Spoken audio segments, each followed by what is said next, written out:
ஆச்சி மசாலா. எந்த சமையலும் ருசி தேடும் ரகசியம். 20 ரூபாய்.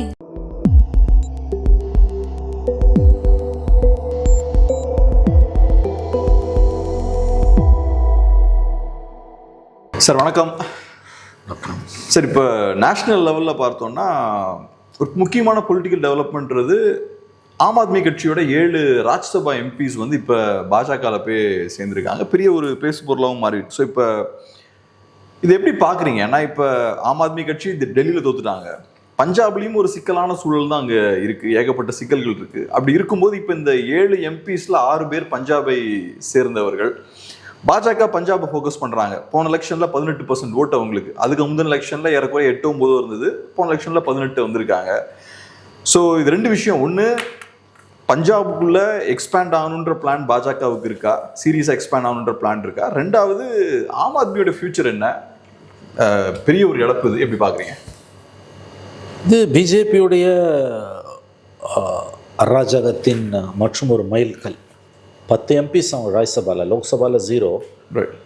அந்த 10ல் 7 வந்து ஃப்ரம் 7 பேர் வந்து அங்கே போயிட்டான். இப்போ மோர் தென் டூ தேர்ட் பிஜேபிக்கு போயிட்டான். அவன் வந்து ராஜீவ் சத்தான்றவன், அவன் ராகவ் சத்தா, அவன் ஏற்கனவே வந்து அவர் வந்து ஒரு ரெனகேடாக தான் பார்க்கப்பட்டார். அதாவது கருங்காலின்வாங்க, ஓடகாலின்வானுங்க. இந்த மாதிரி வந்து ஒரு துரோகியாகத்தான் அவர் பார்க்கப்பட்டார். அவர் ரொம்ப நாள் பிஜேபி தொடாமல் வச்சுருந்தோம். அவர் மேலே நிறைய இஷ்யூஸ் இருந்தது. பட் அவரை அரெஸ்ட் பண்ணாமல் வச்சுருக்கும் போதே தெரிஞ்சிடுச்சு he is going to be the next Judas அப்படின்ட்டு. அதுமாதிரி காரியத்தை கச்சிதமாக முடிச்சிட்டானுங்க. இப்போ பஞ்சாப் வந்து அடுத்த பிப்ரவரியில், பஞ்சாப் யூபியெல்லாம் அடுத்த பிப்ரவரியில் எலெக்ஷன்ஸ்க்கு போகுது. பஞ்சாபில் ஆம் ஆத்மி கட்சி இருக்குது. அத்தனை பேருமே வந்து பஞ்சாப்லேருந்து போன எம்பிஸ் ராஜ்யசபாவுக்கு. பட் இவங்களில் யாருக்குமே வந்து மாஸ் பேஸ் கிடையாதுங்க. none of them has got any mass base. But இது ஒரு இழப்பு தான் பிஜேபி. ஆம் ஆத்மிக்கு கண்டிப்பாக ஒரு இழப்பு. 7 பேரை தூக்கி போட்டானும் போது அதில் வந்து ஆன்டி டிஃபெக்ஷன்லாம் வந்து ரொம்ப தெளிவாக தான் இருக்குது. 2/3 வந்து அதை மெர்ஜர்னு சொல்லிடலான்றாங்க. பட் அவங்க சைடில் வந்து இது இல்லை இது டிஸ்குவாலிஃபை பண்ணணும்லாம் ஸ்பீக்கர்கிட்ட, இப்போ ராஜ்யசபா சேர்மன்கிட்ட கொடுத்தாங்க. அவர் அதை ரிஜெக்ட் பண்ணிவிட்டு முடிச்சிட்டாங்க. அவங்க வந்து மெர்ஜரை வந்து speaker, chairman of the Rajya Sabha accept பண்ணிட்டார். நான் பிஜேபியோட ஸ்ட்ரென்த் வந்து இதில் ராஜ்யசபாவில் கூடி இருக்குது. தே காட் டு 115க்கு போயிருக்காங்க. 2/3 மெஜாரிட்டிக்கு 15 ஷாட், அந்த அளவுக்கு அவங்க நகர்றாங்க முன்னால். பிஜேபியோடைய யூஸ்வல் தாதாகிரி பாலிட்டிக்ஸ் வாங்க, பணத்தாலையும் அதிகார பலத்தையும் வச்சு அடிக்கிற அரசியலை தான் அவங்க பண்ணிக்கிட்டு இருக்காங்க. ஸோ இது ரொம்ப ஆபத்தான ஒரு போக்கு. நாளைக்கு ஒரு வேளை தமிழ்நாட்டிலையோ அல்லது வந்து மேற்கு வங்கத்திலேயோ ஹங் அசம்பிளி வருதுன்னா அப்போ பிஜேபி என்னெல்லாம் செய்யுன்றதுக்கு இதுவும் இந்த நேரத்தில் இது நடந்ததை நம்ம எப்படி பொருத்தி பார்க்கணும். ப்ரெசன்ட் பொலிட்டிக்கல் சினாரியோட கேரளாவில் பிஜேபி 0, அங்கே ஒன்றும் வாய்ப்பு கிடையாது. அஸ்ஸாமில் comfortably BJP is coming back to power. Puducherry small territory அதை வச்சுங்க. வெஸ்ட் பெங்கால் அண்ட் தமிழ்நாடு தான். அதில் வெஸ்ட் பெங்கால் தான் பிஜேபியோட க்ரூஷியல் ஃபோக்கஸாக இருக்குது. நாட் ஈவன் தமிழ்நாட்டில் ஹங்கு வரத்துக்கு வாய்ப்புகள் குறைவு தான். வெஸ்ட் பெங்காலில் தேர் இஸ் அ பாசிபிலிட்டின்றாங்க. அப்போ என்ன செய்வாங்க? அல்லது தமிழ்நாட்டிலே ஒருவேளை ஹங்கு வந்ததுன்னா, எங்கெல்லாம் ஹங்கு வருதோ அங்கெல்லாம் வந்து பிஜேபியால் அதில் வந்து அவங்களால பொலிட்டிக்கலி எக்ஸ்ப்ளாய்ட் பண்ணக்கூடிய ஸ்டேட்டுன்னா அங்கே ஹங்கு வந்ததுன்னா ரொம்ப விளையாடுவாங்க. இப்போ தமிழ்நாட்டில் வந்து ஹங்கு வந்ததுன்னா அவங்க விளையாடுறதுக்கான ஸ்கோப் கம்மி. ஏன்னா party is weak. But still they attempt. ஆனால் அங்கே அப்படி இல்லை. பெங்காலில் வந்து தே வில் டெஃபினெட்லி வந்து தே காட் 39% ஓட்ஸ். ஒருவேளை ஹங்கு வந்ததுன்னா அந்த காயராம்னு சொல்லக்கூடிய இந்த ஆள் பிடிக்கிற வேலையை வந்து கண்டிப்பாக ஆரம்பிப்பாங்க. ஸோ இப்போ நடந்திருக்கும் பொழுது இந்த பர்சன்ட் சுச்சுவேஷனில் அதை எப்படி நம்ம அப்ளை பண்ணி பார்க்கணுன்னா, this is the sign of things to come. ஒருவேளை இந்த எலெக்ஷனில் வெஸ்ட் பெங்காலில் வந்து ஹங் அசம்பிளி வந்ததுன்னா இதெல்லாம் அவங்க கண்டிப்பாக ஆள் பிடிக்கிற வேலையெல்லாம் செய்வாங்க. இப்போ எனக்கு கேள்வி என்னென்னா, கிளியர் கட்டாக அவங்க ஆம் ஆத்மி கட்சியை பயங்கரமாக டார்கெட் பண்ணிகிட்டு இருக்காங்க. ஒன்று, அவங்க தலைவர்கள் எல்லாத்தையும் ஃபஸ்ட்டு அரெஸ்ட் பண்ணுறாங்க. அதுக்கப்புறம் பொலிட்டிக்கலாகவும் பார்த்தோம்னா இப்போ அவங்களோட எம்பிஸை உள்ளே கொண்டு வராங்க. ஸோ அப்போ ஆம் ஆத்மியை பலவீனப்படுத்தணும் அப்படின்ற இடத்துக்கு பாஜக வந்துட்டாங்க. பட் அதை செய்ய வேண்டிய தேவை என்ன? ஆம் ஆத்மி கட்சி காங்கிரஸை பலவீனப்படுத்தாங்க. ரொம்ப இன்ட்ரெஸ்டிங்கான விஷயம் என்னென்னா, டெல்லியில் வந்து 2 டேர்ம் ஈஸியாக ஜெயிச்ச கெஜ்ரிவால் 3வது தடவை தோக்குறார், பெரிய அளவில் தோக்குறார். அவர் வந்து பார்லிமெண்ட் எலெக்ஷனில் காங்கிரஸோட அலைன்ஸ் வச்சப்பே அவர் டெசிமேட்டட். அவர் வந்து ஏன்னா அவரோட ஆரிஜினே ஊழலுக்கு எதிரானது, இந்தியா அகேன்ஸ்ட் கரப்ஷன். சப்சோ சோர் ஹே, சப்கோ சோர் ஹே, சப்கோ சோர் ஹே, எல்லாம் திருட. இதில் தான் அவர் வராரு. சப்கோ சோர் ஹேன்னு சொல்லி தான் அவர் வராரு. அது clever ப்ளாய் by the RSS. Anna Hazare கொண்டு வராங்க. அண்ணா ஹசாரே மூமெண்ட் பிக்கப் ஆகுது. நாடு முழுவதும் 2011 மார்ச் ஏப்ரல் மேலே அவங்க நடக்கிற அட்டூழி அதை பார்க்கும்பொழுது வந்து கரப்ஷனை ஒரு மேஜர் இஷ்யூ ஆக்கி, இன்ஃபேக்ட் இப்போ Congress government was surprise by the mood in the nation. எல்லோரும் எனக்கு நல்லா ஞாபகம் இருக்கு. அடுத்த நாள் ஹிந்துவில் இது கேப்ஷனே வந்து government surprise by the support received by Anna Hazare moment.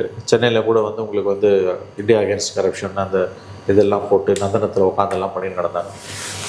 நீங்கள் பார்த்தீங்கன்னா வந்து உங்களுக்கு அதில் ஆரம்பித்து வருது. உங்களுக்கு உள்ளே வராரு கெஜ்ரிவால். யாருக்கு எதிராக? காங்கிரஸுக்கு எதிராக. ஃபஸ்ட் அந்த காங்கிரஸோடையே போய் வந்து சேர்றாரு பார்லிமெண்ட் எலெக்ஷன். அப்போ பார்லிமெண்ட் எலெக்ஷனுக்கு முன்னால் அவர் பிடிச்சி உள்ளே போடுறாங்க. எந்த கேஸில் உள்ளே போடுறாங்க சிபிஐ இடின்னா லிக்கர் ஸ்கேமில் உள்ளே போடுறாங்க. அந்த லிக்கர் ஸ்கேமில் வந்து கெஜ்ரிவால் இன்வால்வ் ஆகிருக்காருன்னு பிரச்சனையை கலப்பினதே காங்கிரஸ். அந்த காங்கிரஸோடு இவங்க போகும்போது என்ன ஆகுதுன்னா 7 சீட்ஸ் லோக்சபா 0. இன்ஃபேக்ட் 2015 அசம்பிளி எலெக்ஷனில் 67 அவுட் ஆஃப் 50 எடுக்கும்போதும் ஆம் ஆத்மி கட்சி 0. தட் இஸ் அதுக்கு முன்னால் நடந்த 2014 பார்லிமெண்ட்டில் 0.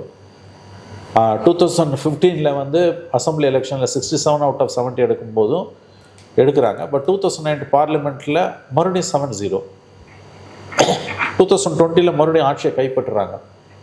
24 போய் வந்து காங்கிரஸோட சேர்ந்து டெசிமேட்டட் 7-0. அசம்பிளியில் 0. நான் இன்னொரு கோபம் மோடிக்கு கெஜ்ரிவால் மேலே வந்தது காரணம் பார்லிமெண்ட் எலெக்ஷன் அப்போ உள்ளே போட்டதுக்கு, பஞ்சாபில் ஆட்சியை கைப்பற்றினதுக்கு பிறகு குஜராத்தில் ஆம் ஆத்மி கட்சி பெரிய அளவில் வளர ஆரம்பிக்கிறாங்க. 13% ஓட்டு வச்சுருக்காங்க. 13% ஓட்டு வச்சுருக்காங்க. லோக்கல் பாடி எலெக்ஷன்ஸ்லாம் வந்து தேவ் ஸ்கோர்டு வெல். அது வந்து மோடியை வந்து ஆங்கர்டு, மோடியை வந்து அவரோட பொலிட்டிக்கல் டர்ஃப் வந்து காலி ஆகுதுன்றதில் ரொம்ப ரொம்ப கோபப்பட்டு தான் இடியை வச்சு பார்லிமெண்ட் எலெக்ஷன் அப்போ அரெஸ்ட் பண்ணது. அதுக்கப்புறம் 6 மாதம் மொத்தம் வெளில வந்து அந்த கேஸ் வந்து discharge from the case. Courts discharge விடுவிச்சிட்டான் அந்த கேஸில். ஸோ இப்போ குஜராத்துக்குள்ளேயும் அவரோட இன்ஃப்ளூயன்ஸ் போகிறது அவங்களுக்கு பிடிக்கல. இந்த தடவை லோக்கல் பாடி எலெக்ஷன்ஸில் இப்போ தான் மோடிலாம் முந்தின நாள் ஓட்டெல்லாம் போட்டாங்க. அந்த விஷுவல்ஸ் வந்தது. அமித்ஷா மோடி டெல்லியிலேருந்து போட்டார். அமித்ஷா ஃபேமிலியோட அகமதாபாத்தில் போட்டார். அவங்க எப்படி இந்த முறை லோக்கல் பாடி எலெக்ஷனில் 13% ஓட்ஸ் லாஸ்ட் எலெக்ஷனில் வச்ச கெஜ்ரிவால் இந்த முறை எப்படி ஸ்கோர் பண்ண போகிறாரு தெரியல. ஒன்று. ரெண்டாவது வந்து இந்த ஆள் பிடிக்கிற வேலையை பண்ணதுக்கான காரணம் 2027 பிப்ரவரி பீகார் பஞ்சாப் எலெக்ஷனில் எப்படியாவது ஆம் ஆத்மியை காலி பண்ணணும். அதுக்கு வந்து பிஜேபியோட அங்கே வந்து லாஸ்ட் எலெக்ஷனில் இருந்தது வந்து Akali Dal. They are very weak, down and under. ஏன்னா அந்த காங்கிரஸ் கவர்மெண்ட்டு தான் ஆம் ஆத்மி கிட்ட பதவியை இழந்தது. இப்போ போய் அங்கே போகும்பொழுது உங்களுக்கு வந்து ஆமாம், இவர் தான் காங்கிரஸ் கவர்மெண்ட்டு தான் பதவியை இழந்தது. அதுக்கு முன்னால் 2012 to 17 வந்து அங்கே அகாலிதள் பிஜேபி கவர்மெண்ட் இருந்தது. 17 வந்து காங்கிரஸ் கவர்மெண்ட் வந்தது. அதன் பிறகு அந்த காங்கிரஸ் சீஃப் மினிஸ்டர் பிஜேபியில் போய் சேர்ந்துட்டார். அது வேறு விஷயம். இப்போ பஞ்சாப் எலெக்ஷனில் அகாலிதளோட அலையன்ஸுக்கு போகும்பொழுது வித் மோர் பவர் போகணும்னு அவங்க விரும்புகிறாங்க. That is one of the reasons அப்படின்றாங்க. ஆனால் இப்போ அலையன்ஸ் சாத்தியமா அகாலிதளோட தேர் அட்டெம்ப்ட்ன்றாங்க. சான்ஸ் இல்லைன்னு நினைக்கிறேன். ஏன்னா ஃபார்மர்ஸ்லாம் இப்போ பிஜேபி எதிராக திரும்பியிருக்காங்க. பட் ஸ்டில் அவங்க வந்து அகாலிதளுக்கும் வந்து இங்கே பிஜேபியை ஒன்றும் பெரிய அளவில் எதிர்க்கிறதுல வந்து இப்போ ஆர்வம் இல்லைன்றாங்க. ஃபார்மர்ஸ் இஷ்யூலாம் வந்து அப்படியே தான் கிடக்குது. ஃபார்மர்ஸ் இஷ்யூ வந்து அடங்கலை. இன்னமும் வந்து அது ஒரு நீர் பூத்த நெருப்பாக தான் இருந்துட்டு இருக்கு. நடக்குது. All the 3 farm bills were shelved, not completely withdrawn உங்களுக்கு. ஸோ அகாலிதள் என்ன பண்ணுவான்னு நமக்கு தெரியல. இது ஆம் ஆத்மியை வந்து அங்கே கருவறுக்கணுன்றதுக்காக, பஞ்சாப் எலெக்ஷனில் கருவறுக்கணுன்றதுக்காக பண்ண வேலை. எனவே இந்த ஆள் பிடிக்கிற வேலைன்றது வந்து பிஜேபி ரொம்ப பிரேசனாக பண்ணுறாங்க. இன்றைக்கி வந்து இப்போ பியூரிட்டி இன் பாலிடிக்ஸ் பற்றி பேசக்கூடிய, மக்களுக்கு கீதோபதேசம் பண்ணக்கூடியவனுங்க சோகால்டு இன்டலெக்சுவல்ஸ் பிஜேபி சப்போர்ட்டர்ஸ்லாம் என்ன பண்ணிகிட்ருக்காங்க. உங்களுக்கு எவ்வளோ பிரேசனாக நடக்குது. நாளைக்கு this is what they will do it. இப்போ வெஸ்ட் பெங்காலில் வந்து ஹங்கு வந்ததுன்னா ஒரு வேலை, வெஸ்ட் பெங்காலில் there are fair chances of hung அசம்பிளின்றாங்க. அப்படி வந்ததுன்னா BJP will definitely play havoc. So Aam ஆத்மியோட இந்த டிசிஷன், இந்த ஸ்பிளிட்டை த்ரூ அவுட் த கண்ட்ரி நாளைக்கு எங்கெல்லாம் அப்போசிஷன் வீக் ஆகுதோ அங்கெல்லாம் வந்து பிஜேபி இதை தான் செய்யுன்றதுக்கான ஒரு அடையாளம் தான். இதைத்தான் அவங்க 12 வருஷமாக செய்கிறாங்க. எத்தனை ஸ்டேட் கவர்மெண்ட்டை கவுத்தாங்கன்னு நமக்கு தெரியும். ஸோ இது ஒரு அட்டுழியமான ஒரு முடிவு, ஜனநாயகத்துக்கு பெரிய கேட்டை விளைவிக்கக்கூடிய முடிவு. ஜனநாயகத்தின் வேரில் வெந்நீர் ஊற்றி கொண்டிருக்கிறார் மோடி, சந்தேகமே வேணாம் அவங்களுக்கு. சார், இப்போ நீங்கள் சொல்கிற விஷயம் என்னன்னா, பாஜகவை பொறுத்தளவில் பஞ்சாப்ல ஆம் ஆத்மி கட்சியை தரமட்டமாக்கணும் அப்படின்ற 2 விஷயம் கேப்ரியல். ஒன்று வந்து short term goal, other one is long. அதுக்கு தான் வரேன். ஸோ தரமட்டம் ஆக்கிடணும் அப்படின்ற ஐடியாவில் அவங்க ஒர்க் பண்ணிட்டு இருக்காங்க. இப்போ 24ல் பார்த்தோம்னா காங்கிரஸ் பார்ட்டி அங்கே திரும்ப குரோ ஆகுறாங்க. 6-7 சீட் ஜெயிச்சிருக்காங்க. மொத்தமே 12 சீட் தான் நினைக்கிறேன். அதில் 6-7 சீட் ஜெயிச்சிருக்காங்க 24ல். பாஜக 0, அகாலிதள் 1 ஜெயிச்சிருக்காங்க. ஸோ அப்படி இருக்கும்போது ஆம் ஆத்மி கட்சியை பலவீனப்படுத்துறது காங்கிரஸ் பார்ட்டிக்கு தானே ஒரு வழியை ஏற்படுத்தி கொடுக்குவாங்க. அப்படிலாம் பார்க்காதீங்க நீங்கள். அவங்க வந்து ஆம் ஆத்மியை டெசிமேட் பண்ணிடணும்னு பார்க்குறாங்க. ஆம் ஆத்மியை வந்து பஞ்சாப் சென்ட்ரிக் மட்டும் இல்லை, ஆம் ஆத்மி வளர்றது வந்து இப்போ குஜராத்தில் அவங்களுக்கு ஆபத்தாகுது, கோவாவில் பிரச்சனையாகுது, டெல்லியில் வந்து இன்னமும் நெருப்புது. இந்த தடவை தோத்தாங்களே வழி அசம்பிளியில். நெக்ஸ்ட் டைம் கெஜ்ரிவாலோட ரிவைவலுக்கு வந்து, ஏன்னா இஸ் அக்யூட்டட் இந்த கேஸ். ஸோ எப்படியாவது தரமட்டமாக்கணும் கெஜ்ரிவாலை. அதுதான் long term aim. Short term aim வந்து பஞ்சாபில் வளர விடக்கூடாது. ஸோ அது 2 மனசில் வச்சு தான் அவங்க பண்ணுறாங்க. எனவே இது பெனிஃபிஷியரி காங்கிரஸ் இல்லை பெனிஃபிஷியரி காங்கிரஸ்னு நம்ம சொல்ல முடியாது, பர்ஃபெக்டாக சொல்ல முடியாது. It vary from state to state. இப்போ வந்து பெனிஃபிஷரி வந்து டெல்லியில் வந்து பிஜேபி ஆம் ஆத்மி டெசிமேட் ஆச்சுன்னா, ஏன்னா காங்கிரஸ் ரிவைவலுக்கு வாய்ப்பே இல்லை. பஞ்சாபில் கண்டிப்பாக காங்கிரஸுக்கு ஒரு வாய்ப்பு இருக்குது, ஏன்னா Congress is very strong in Punjab, is roots are very strong. குஜராத்தில் நீங்கள் பார்த்தீங்கன்னா ஆம் ஆத்மி வளர்றது பிஜேபிக்கு ரொம்ப பெரிய ஆபத்து. ஏன்னு கேட்டிங்கன்னா அங்கே காங்கிரஸ் ஆல்மோஸ்ட் டெசிமேட்டடு. பிஜேபி வந்து 25 வருஷமாக பவரில் இருக்காங்க. அப்போ ஒன் ஸ்டேஜ் வந்து உங்களுக்கு ஃபெட்டிக் வந்துடும். ஆங்கர் வரணும்னு அவசியம் இல்லை. ஒரு பொலிட்டிக்கல் பார்ட்டி தோக்கடிக்கப்படுறதுக்கு ஃபெட்டிக் வந்தாலே போதும் உங்களுக்கு. ஃபெட்டிக் இஸ் டெவலப்பிங். ஸோ நாளைக்கு ஆல்டர்னேட்டிவே இல்லைன்ற ஒரு சுச்சுவேஷனை அவங்க வந்து ரீடைன் பண்ணணும்னு பார்க்குறாங்க. காங்கிரஸோட ரிவைவல் வந்து அவங்களுக்கு கவலை கொடுக்குது பிஜேபிக்கு. ஆனால் அவங்க பேரலாக ரொம்ப கேர்ஃபுல்லாக இருக்கிறது எதுலன்னு கேட்டிங்கன்னா, வேறு எந்த ஆல்டர்னேட்டிவ் வந்துடக்கூடாது. சில ஸ்டேட்ஸில் வந்து இவங்க ஒரு ஆல்டர்னேட்டிவாக டெவலப் ஆகிறதால அதை காலி பண்ணுற வேலையை தான் இப்போ செஞ்சுக்கிட்டு இருக்காங்க. எனவே இந்த 6 எம்பிஸுமே வந்து ரூட்ஸ் இல்லாதவங்கன்றாங்க. பஞ்சாபில் ரூட்ஸ் இல்லாதவங்கன்றது தான் அவங்க பஞ்சாப் சீஃப் மினிஸ்டரோட ஆர்குமெண்ட். நாளைக்கு பஞ்சாப் சீஃப் மினிஸ்டர் கூட தனியாக ஆம் ஆத்மியை உடச்சிக்கிட்டு கூட போகலாம். இப்போ ஆக்சுவலாக இந்த சொன்ன இந்த ஆர்குமெண்ட் இருக்குல்ல, ரூட்ஸ் இல்லைன்னு, அது பஞ்சாப் சிஎம்கே பொருந்தும். ஆம் ஆத்மியில் இருக்க எல்லாருக்குமே ரூட்டில் யாருக்கும் ரூட் கிடையாது. யார் நம்ம கெஜ்ரிவாலுக்கு மட்டும் தான் அங்கே ரூட்ஸ் எல்லாம் வந்து நினைக்கிறேன். அது வந்து ஒரு சென்ட்ரலைஸ்டான ஒரு பார்ட்டி. கெஜ்ரிவால் கையில் தான் எல்லா பவர்ஸும் இருக்குது. ஸோ அந்த இண்டிவிஜுவல் லீடர்ஸ்க்கு பெரிய பவருங்க கிடையாதுன்னு நினைக்கிறேன். எனவே இது it's a bad news for டெமோக்ரஸிங்க. நீங்கள் வந்து ஒரு பார்ட்டியை ஒரு 10 எம்பியை உடச்சி எதுக்காக இவனுங்கெல்லாம் அங்கே போகிறானுங்க? ரிசைன்மெண்ட்டு போ.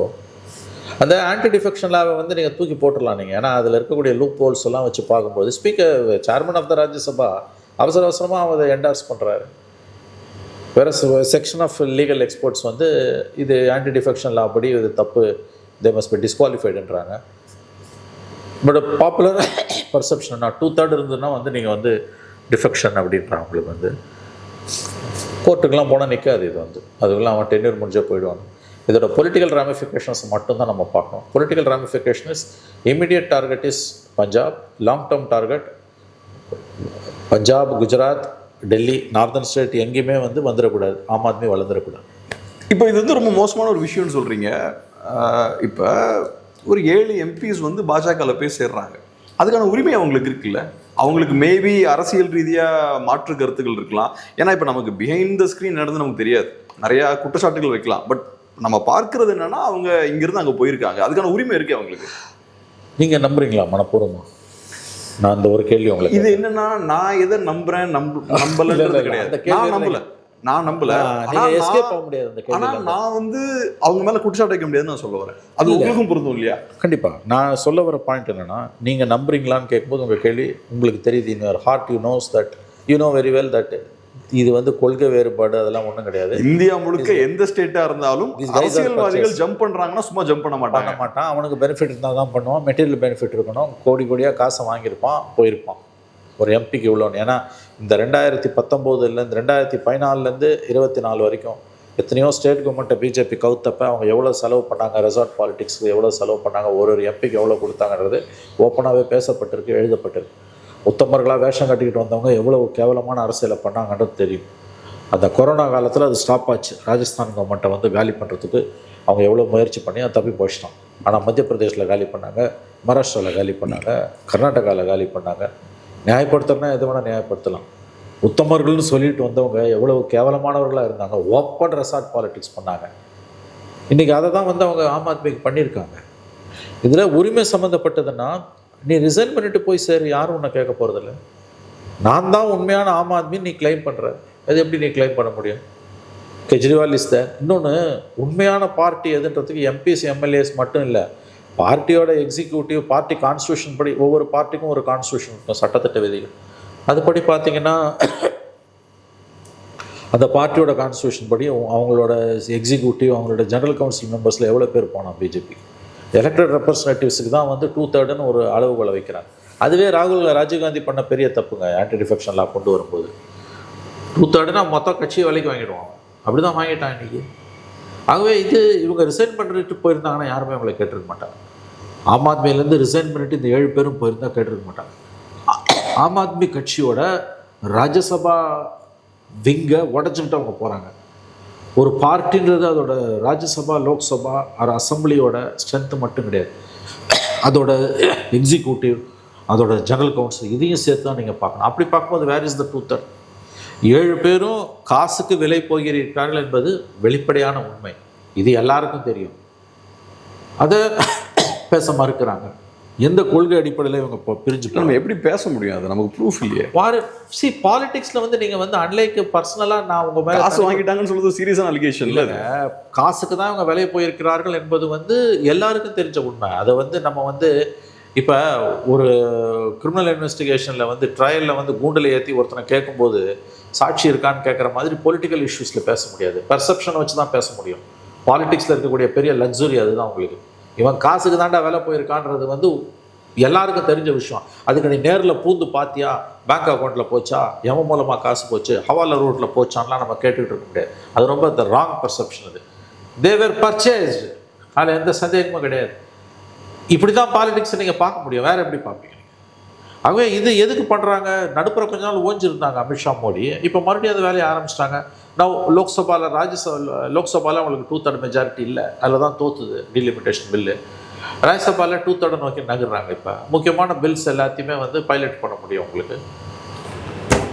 ஸோ இது தெளிவாக தெரியுது. அவங்களோட லாங் டேர்ம் எய்ம் வந்து ஆம் ஆத்மியை டெசிமேட் பண்ணணும், ஷார்ட் டேர்ம் எய்ம் வந்து பஞ்சாபில் காலி பண்ணணும். ஏன்னா குஜராத்தில் அவங்க வளர ஆரம்பிக்கும் போது தான் கெஜ்ரிவால் மீதான தாக்குதல்கள் அதிகமாகுது. மோடியோட டர்ஃப்லேயே அவர் ப்ளே பண்ண ஆரம்பித்தார். ஸோ இந்த 7 பேர் வந்து பிஜேபியில் சேர்ந்திருப்பது என்பது டெஃபினட்டாக வந்து ஃபார் மெட்டீரியல் பெனிஃபிட்ஸ் தான்றதில் யாருக்கும் எந்த விதமான சந்தேகமும் கிடையாது. இதை எல்லாரும் ரசிக்கிறாங்க. ஒவ்வொரு கட்சிக்கும் இதான் நடக்குது. நாளைக்கு எந்த பொலிட்டிக்கல் பார்ட்டிக்கு வேணால் இது நடக்கலாம். இப்போ அடுத்த முக்கியமான கேள்வி என்னென்னா, இப்போ பஞ்சாபில் 6 எம்பிஸை வந்து அவங்க டோட்டலி 7, டெல்லியில் டோட்டலி 7, பஞ்சாபில் 6. பஞ்சாபில் 6 எம்பிஸை வந்து அவங்க உள்ளே கொண்டு வந்திருக்காங்க பிஜேபிக்குள்ளே.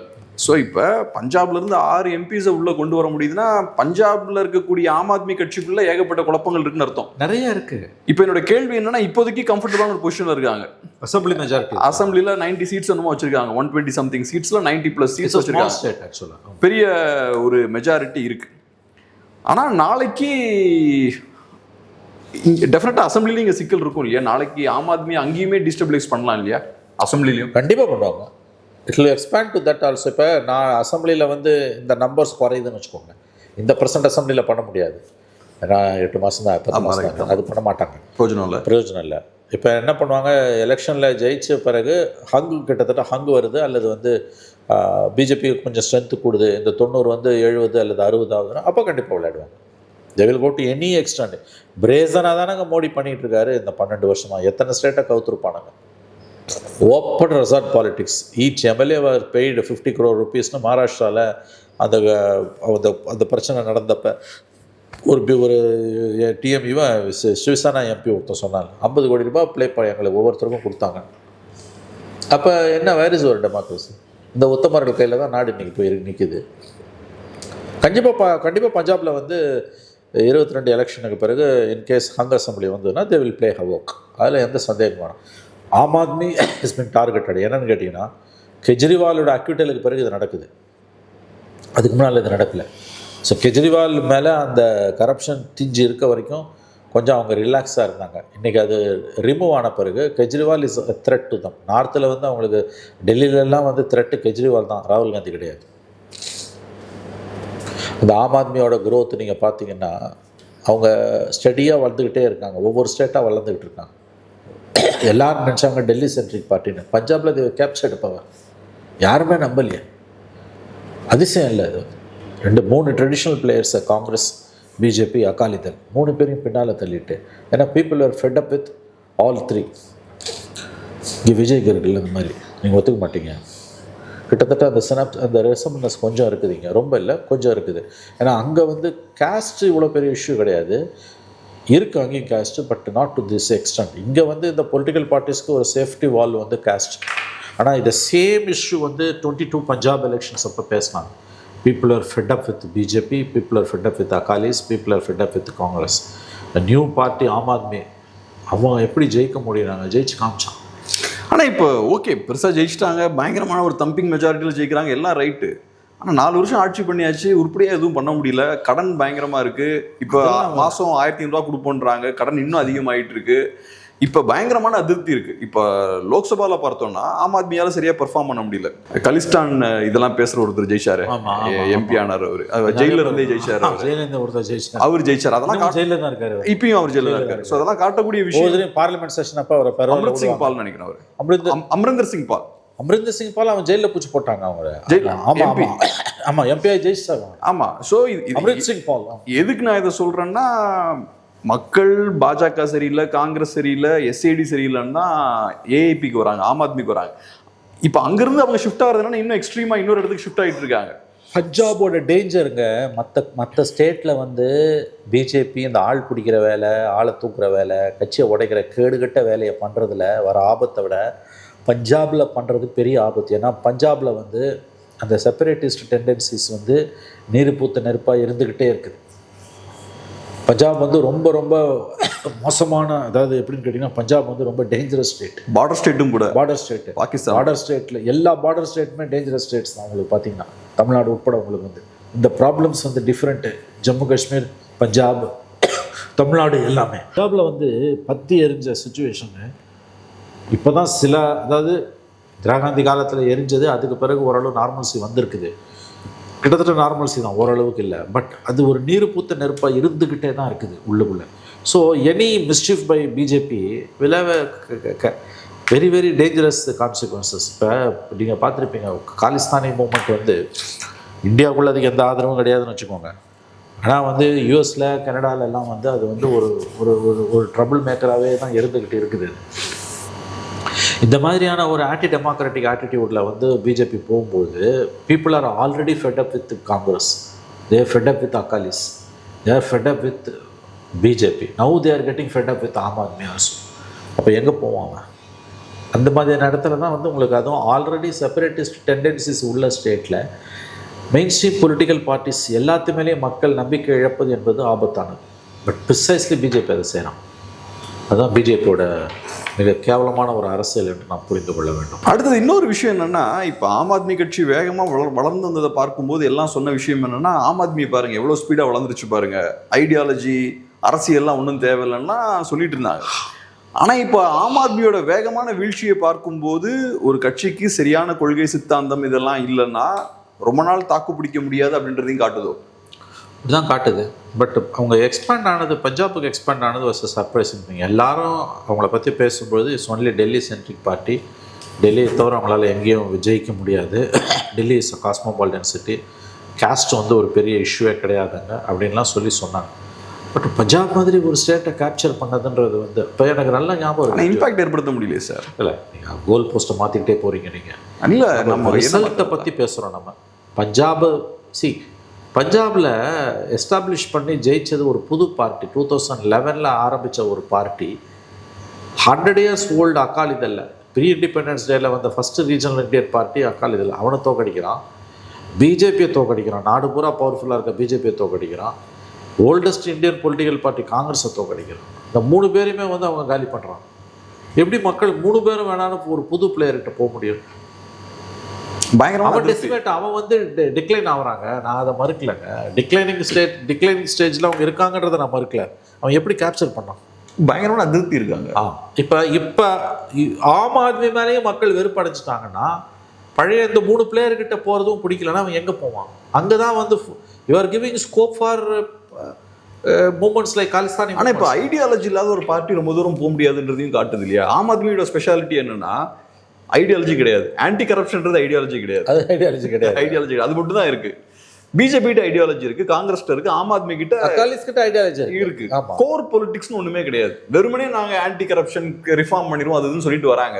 சொன்ன எதையும் பண்ண முடியல. அவங்க பஞ்சாப்ல என்னெல்லாமோ கதை பேசினாங்க, ஒன்றும் பண்ண முடியல. இன்ஃபேக்ட் இப்ப பஞ்சாப்காரங்களுக்கே கோவம் என்னன்னா, பகவத் மான் ஒரு வீக்கான சிஎம்மா இருக்காரு, எல்லாத்துக்கும் கெஜ்ரிவால் இருந்து பர்மிஷன் வாங்கக்கூடிய ஒரு சிஎம்மா இருக்காரு, இண்டிபெண்டா செயல்படுற அளவுக்கு ஸ்ட்ராங்காகவும் இல்லை. ஸோ அப்போ பஞ்சாபியஸுக்கும் கோவம் வரதானே செய்யும். அதுதான் this is a declining phase. நான் சொல்கிறது வந்து அவங்க எப்படி வந்தாங்கன்னு சொல்கிறேன். இப்போ டிக்ளைன் ஆகுறாங்க. 10 மாதம் பொறுத்து வர எலெக்ஷனில் என்ன ஆக போகுது நமக்கு தெரியல. ஆல்ரெடி 3 எக்ஸிஸ்டிங் பிளேயர்ஸ் மேலேயும் டிசல்யூஷனாக இருக்கவங்க. 4th யாரை சூஸ் பண்ணாங்களோ அவரும் நாட் அப் டு த மார்க்கும் போது எங்கே போவோம்? Which is dangerous. அந்த மாதிரி இடத்துல தேங்க் காட் வந்து காலிஸ்தான் மூமெண்ட்டுக்கு இந்தியாவில் வந்து பெரிய அளவில் உங்களுக்கு ரெஸ்பான்ஸ் கிடையாது, ரிசப்ஷன் கிடையாது. இது மோஸ்ட்லி வந்து யூஎஸில், எஸ்பெஷலி கனடாவில், யூரோப்பில் சில பகுதிகளில் வந்து அவங்க வந்து மேக்கிங் சம் மிஸ்சீவ்ஸ், அவ்வளோதான். அதை தாண்டி ஒன்றும் வந்து அங்கே டயஸ்போரா சீக்ஸ் மத்தியிலேயே அவங்களுக்கு ஒன்றும் பெரிய அளவில் சப்போர்ட் கிடையாது, ஓரளவு இருக்குது. It's basically diaspora centric issue தான் அது காலிஸ்தானி மூமெண்ட்ன்றது. இந்தியாவுக்குள்ளே அவங்களுக்கு ஒன்றுமே கிடையாது. இந்த பாப்புலேஷன் இஸ் 3 crores. பட் இந்த மாதிரி தட்ஸ் அ டேஞ்சரஸ் ஸ்டேட் ஆக்சுவலாக. அது அந்த ஐடென்டிட்டி இருக்கு இல்லையா உங்களுக்கு. சீக் ஐடென்டிட்டின்றது வந்து இன்னும் டீப்பர் ஃபிலாசாபிக்கலாக நீங்கள் பார்த்தீங்கன்னா சீக் ஐடென்டிட்டியோட சீக்கோட ஃபியரே வந்து one day Hinduism will swallows. In fact late 70s and Anandpur Sahib resolution 1973லேருந்து ஏர்லி 80s வந்து உங்களுக்கு வந்து சீக் மிலிட்டன்சி வந்து பீக்குக்கு போகிற அந்த காலகட்டம் வரைக்கும், அதுக்கு பிறகு சஸ்டைன் ஆகி லேட் 80s தான் அது கீழே விழுது. அந்த 15-16 வருஷம் போகும்போது one of the philosophical backbone of the moment, அதாவது பிரெயின் வாஷ் பண்ணுறது யூத்தை, எஸ்பெஷலி யூத், ஏன் வந்து why should we need Khalistan அப்படின்னும் பொழுது one of the fundamental theories they have propounded என்னென்னா, Sikh religion is an independent religion and Hinduism will one day follow swallows. So we need a separate state. இது அவங்களோட இன்டாக்ட்ரினேஷனில் இருக்கக்கூடிய ரொம்ப முக்கியமான ஒரு விஷயமாக தான் இருந்தது. ஸோ இதை மீறி தான் வந்து இந்தியன் ஸ்டேட் அவங்களை வின்னோவர் பண்ணுச்சு. Of course they crush them. Indira காந்தியோட டெத்துக்கு பிறகு வந்து middle 80s and up to 95 August 31 அந்த Beant Singh chief minister car bomb பிளாஸ்டில் கொல்லப்பட்டார். I hope you heard about it. So a sitting chief minister killed in a car bomb blast. It was August 31, 95. 84 to 95 அந்த period, அந்த 11 years பார்த்தீங்கன்னா Punjab was literally burning.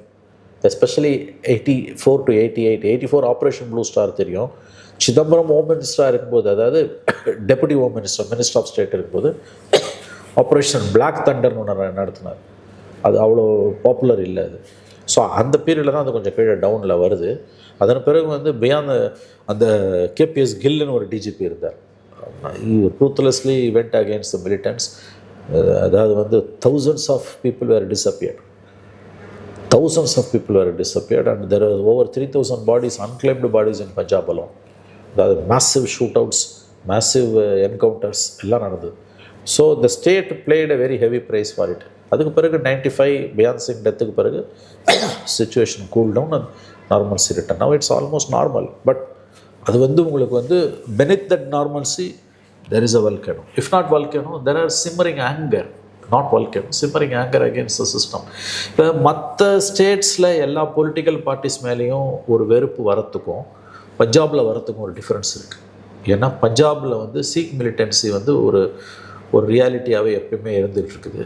ரெண்டாவது it's a border state and there are forces inimical to இந்தியாவுக்கு எதிரான சில சக்திகள் ஃபாரின்லேருந்து அது எப்படியாவது அதை ஃபைன் டியூன் பண்ணுறதுக்கு முயற்சிச்சுட்டே இருக்காங்க. அதனால் any political unrest in Punjab, இப்போ பிஜேபி போய் ஆம் ஆத்மியை உடைக்கிறதுன்றது எல்லாமே வந்து it's not good for the state or for the country. ஆனால் அதிகாரம் கண்ணை மறைக்கிற பிஜேபிக்கு இது எதை பற்றியும் கவலை கிடையாது. ரொம்ப நன்றி சார், அருமையான ஒரு பேட்டிக்கு ரொம்ப நன்றி.